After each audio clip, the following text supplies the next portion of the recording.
The WWE really thinks that they have some type of big lineup of superstars where they didn't think that R-Truth was valuable to the WWE. That they didn't think that R-Truth was somewhat of a superstar, albeit the fact that he's never had a real serious competitive career. So even in that, that's damn impressive. That you never had a real run inside of the ring, but you're still looked at and viewed as a star around the world. And the WWE didn't have enough damn integrity to give R-Truth a decent contract to end this man's career. I spoke about it briefly on the last one. I don't know how long R-Truth is going to be wrestling. I don't know how long R-Truth is going to be in the ring. Based off some of the reports, they saying that he only wants to wrestle 2 more years now. You don't think that the WWE or Triple H or whoever making these decisions, you don't think they know that? You don't think they know that R-Truth only wants to compete for a couple of more years? And seeing how much the fans love him, seeing how much R-Truth has been professional and delivered, the WWE didn't even have enough decency to send R-Truth off the right way. So basically R-Truth couldn't have received some sort of Legends deal to end his career with that company. Is R-Truth not a legend? Well, I guess that's a dumb question, because according to the WWE, apparently not. I've been kind of alluding to this here and there. Y'all might have to get Vince McMahon back in the WWE.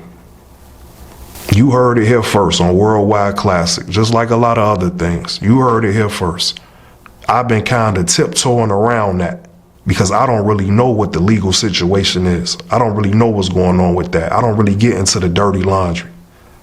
That's not this show. That's not what I do. So if there's real victims involved, I've been hesitant to voice this. But based off a lot of the things that I'm seeing happening in the WWE, I think I might be better off with Vince McMahon in the WWE. I'm really starting to think that. Because I've already alluded to certain situations where Vince has really proven why he has been the king of professional wrestling. Love him or hate him. The ups and the downs, the rights and the wrongs. For my money, nobody does professional wrestling better than Vince McMahon. Even at 70 and 80 years old. Even when a lot of people feel as though Vince McMahon has lost touch with professional wrestling. And in certain instances, I would agree. But overall, in the bigger picture, especially as we're seeing people fail and trying to fill those shoes, I might be better off with Vince McMahon in control of creative in WWE. Because say what you will about Vince McMahon, I don't think it's no way. I think it's zero chance. I do you one better. I think it's no chance in hell Vince McMahon would have gave R-Truth a lowball offer, especially to end his career. I'm going to talk about this a little while longer. I lied. There's a couple more things I want to say. Because not only was this one of the most unprofessional things that I could remember going on in the WWE, but then I seen snippets of Triple H saying that it's just all part of the show. Why would it be a part of the show? What storyline has the WWE provided over the past year that would make the fans think that these people are even capable of making that work if it was a storyline? Let's say it was a part of the show and they act like they got rid of R-Truth. Okay, then what? What's the brilliant idea? What type of storyline y'all got drawn up that was supposed to be money from that? What direction was we heading in? Again, I know the WWE a little bit more than even I thought I did. Because everything that I've been saying since Worldwide Classic has been available has been right on the money. It's been right on the money. It wasn't a part of no damn show. Then the real report came out that R-Truth ignored WWE officials. And it took Nick Khan to reach out to R-Truth to get the deal done. So shout out to Nick Khan. This kind of goes back to Vince McMahon for me. Vince McMahon wanted Nick Khan to be in that position as the president of the WWE. And even that move has been proven and shown dividends, especially now. Nick Khan was the only person, he was the only person, according to reports, that was able to get through to R-Truth. See, these things are speaking volumes right now. But again, it's not nothing new to me. Naomi and Sasha Banks walked out of this company a few years ago. MVP, Bobby Lashley, and Shelton Benjamin just left the company not too long ago. And I'm going to give y'all another one, because I guess a lot of fans have convenient amnesia. Y'all remember Samantha Irving? Has it been that long? Has it really been that long since she's been gone? Because not too long ago, she was killing it as a ring announcer. It was one of the best that we've seen. And one of the best that we're gonna see moving forward. Did y'all forget about her? Is this thing going? See, it's not nothing new for a person that take notes. I'm not claiming to know it all. Again, I just take great notes. I don't forget like this. The WWE does a great job at making fans forget. This woman killed it as a ring announcer. Just like R-Truth, everybody loves Samantha Irving. I've never heard one person say a negative word about this woman. How do the people with the highest morale in the backstage and amongst their peers, how do they keep being the ones that's leaving the company? How do they keep being the ones not getting solid support from the WWE? Samantha Irving was one of the bright spots for WWE. Again, this is not just about her being a ring announcer. You have people that are just ring announcers, in my opinion. Samantha Irving wasn't one of those. She brought a whole different type of style to ring announcing. Let's just call it what it is. Why do we keep tiptoeing and dancing around these things? I think that's what gives people like Triple H and the officials at WWE the arrogance and the nerve to think that they could do without certain talent. And in this case, certain talent that looks like me. Black wrestlers, black ring announcers, black commentators. Where Byron Saxton been? Y'all downplayed that man's whole career like he wasn't good on commentary. And now he just does backstage interviews. He's another person that's kind of put into these comedic situations when he could be a deadly serious interviewer and journalist. These things ain't nothing new. Us as fans, it's kind of our fault. Us as fans, we keep giving the WWE this leeway to make these dumbass decisions. This is why Triple H would sit back and look at R-Truth and think that he's disposable. That think that they can move on without him. The same way they thought they could move on without Samantha Irving. There's no disrespect to Lillian Garcia. We all love Lillian. She's an OG. She's been there. But she's not doing what Samantha Irving did. I'm sorry. I'm sorry, but I'm not sugarcoating on this episode. WWE launched the first strike with this. Now the gloves is off.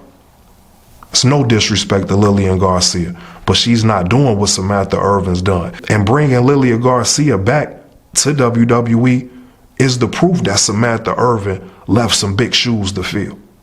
Because y'all had to go with the Nostalgia Act. And the WWE knows that Lillian Garcia has that sweetheart image amongst WWE fans. So we all love Lillian Garcia. And the WWE knows that. That was a way to cushion the blow of them doing the unthinkable and not being able to find a way to keep Samantha Irving in the company. And then if that wasn't bad enough, Samantha Irving did an interview and said that she wanted to do more in the company. That she wanted to ultimately be a manager and she wanted to start doing some character work. And this was one of the things that ultimately led her to leaving the company, because by her own admission, Samantha Irving said that the WWE didn't see her as nothing more than a ring announcer, and she knew that she had more to bring to the table. Think about that. We let the WWE off the hook too many times, and this is why WWE thinks it's okay to do the shit that they did to R-Truth, to try to present this man with a low ball off. Because we turn a blind eye to situations like Samantha Irving.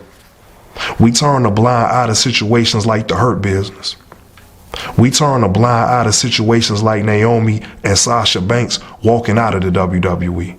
The last time I checked, the WWE got this big wrestler that's almost 8 feet tall.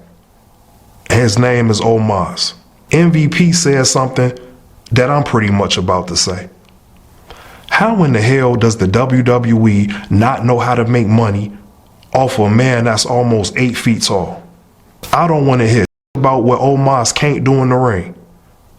Go pull up Omos wrestling in different promotions before he got to the WWE system. Omos could do some things. But again, for some reason, the WWE likes to limit and put athletes in a box, especially black athletes. And it's just a damn shame that even a proven guy like R-Truth, that even a veteran and a legend like R-Truth could be treated like he's indispensable. Like they could just go pick up another athlete that could contribute to the WWE the way R-Truth has. WWE, y'all barely have stars now. Who in the hell was you gonna get that could deliver this all right as good as R-Truth? Like, I'm really asking, if there's any WWE representatives that watch this show, please comment and tell me who this is. Educate me. Teach me something. Because maybe it's a few things I miss. So Triple H sat there on that podium in that press conference after Money in the Bank, and he tried to spin it, just say it's a part of the show. One of my shows that I love to watch is on Peacock, and it's called Poker Face. And if you're familiar with that show, it's about a lady that could pretty much tell when somebody's lying. She could hear it in their voice, she could see it in their face. And if she know they lying, she'll just simply say, bullshit. When Triple H sat there on that podium and tried to spin that about R-Truth, that's Cody Rhodes said something that was interesting. And this ain't a shot at Cody, but after Money in the Bank, while Cody was with the crew that does the kickoff show, Cody Rhodes talked to the panel, and he also talked to the crowd as they were outside. And Cody said to the crowd, and I'm paraphrasing, that thank you guys, your voices were heard, and thanks for letting us know that this what y'all wanted. And I know Cody Rhodes was just being a player about the situation, trying to be the good guy and a spokesperson for WWE. But it was something about that last line. Thanks for letting us know.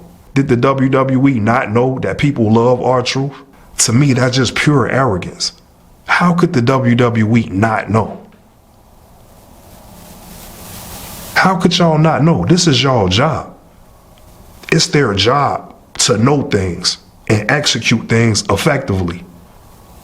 You trying to tell me that people that get a salary to work for the WWE didn't know that the fans love R-Truth? People that work for the WWE, this is y'all damn job. And that's y'all job, y'all didn't know enough to know that people love R-Truth? The fans had to almost riot and protest for the WWE to know that? I said this the last time I spoke about R-Truth, and this was just about his booking when I made this comment. But now, after all of these things that have transpired, I'ma say it again. Officials and writers at WWE should be fired. It's just no other way around it. Some officials and some writers that work for World Wrestling Entertainment need to be fired. They no longer need to have employment within the WWE. They need to find an entirely different career. This is not it. Y'all keep going down this road, y'all gonna let AEW catch up. It sound crazy right now. Y'all keep playing around. It ain't a game, but y'all keep playing. Y'all gonna let AEW catch up. It sound crazy now, but you heard it first on Worldwide Classic.